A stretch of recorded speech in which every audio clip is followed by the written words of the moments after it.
Nag-ampo si Jesus alang sa iyang mga sumusunod. Juan Kapitulo 17 versikulo 1 hanggang 26. Human kadto isulti ni Jesus, mihangad siya sa langit ug mingon, Amahan, miabot na ang panahon. Pasidunggi ang imong anak aron pasidunggan ka usab sa imong anak. Kay gihatagan mo ako katungod sa paggahom sa tanang tawo, aron mahatagan ko sa kinabuhi nga walay katapusan ang tanan kanila nga imong gihatag kanako. Mao kini ang kinabuhi nga walay katapusan, nga ang mga tawo mag-ila kanimo nga mao lamang ang tinuod nga Dios ug mag-ila usab kanako nga imong gipadala.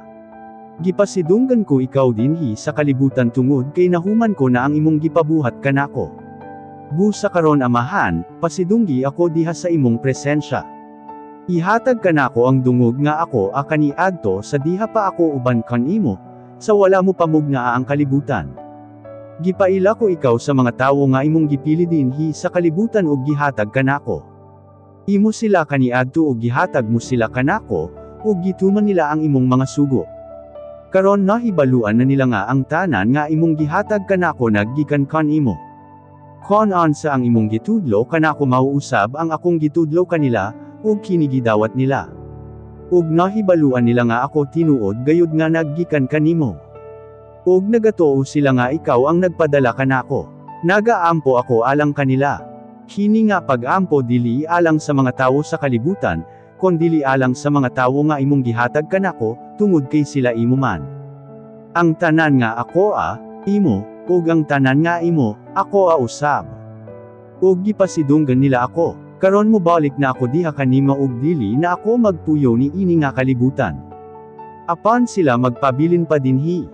O balaan nga Amahan, pinaagi sa imong gahom nga imong gihatag kanako bantay kini nga mga tawo aron silang tanan mahiu sa sama nga ikaw ug ako usa lang. Sa akong pagpakig uban kanila gibantayan ko sila pinaagi sa imong gahom nga gihatag mo kanako. Gibantayan ko sila, ug wala gayoy nawala kanila, gawas lang sa tawo nga gitakda na nga mawala, aron matuman ang kasulatan. Karon mo balik na ako diha kanimo. Kining mga buta nga ginasulti ko nang daan kanila samtang ani pa ako sa kalibutan aron malipay gayud sila sama kanako. Gitudlo ko kanila ang imong gipatudlo kanako. Gikasilagan sila sa mga tawo sa kalibutan, kay dili na sila iya sa kalibutan, sama usab kanako nga dili iya sa kalibutan.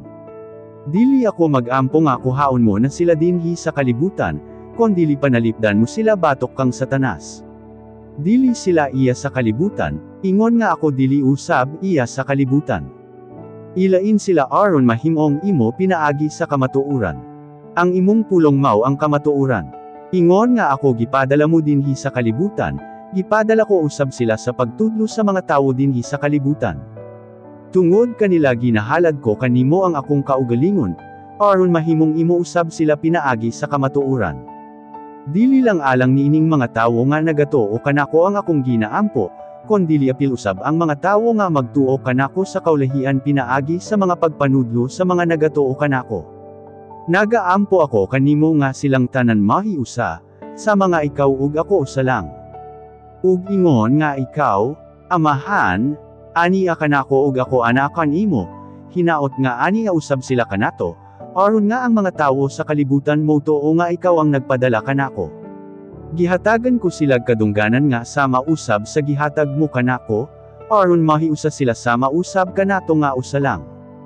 Ako ana kanila ug ikaw ani kanako, aron nga mahiusa gayud sila, ug sa ingon niini nga pamaagi masayran sa mga tawo sa kalibutan nga ikaw mao ang nagpadala kanako.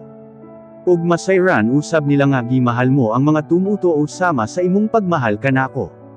Amahan, buot ko nga kining mga tawo nga imong gihatag kanako makauban ko, aron makita usab nila ang akong gahom. Ang gahom nga imong gihatag kanako, tungod kay gimahal mo ako bisan sa wala pa mamug nga ang kalibutan. Matarong nga Amahan, ang mga tawo sa kalibutan wala makaila kanimo.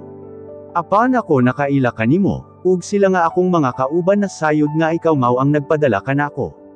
Gipaila ko ikaw kanila, ug ipaila ko pagayud ikaw, aron ang imong paghigugma kanako maanaa kanila, ug ako usab maanaa kanila.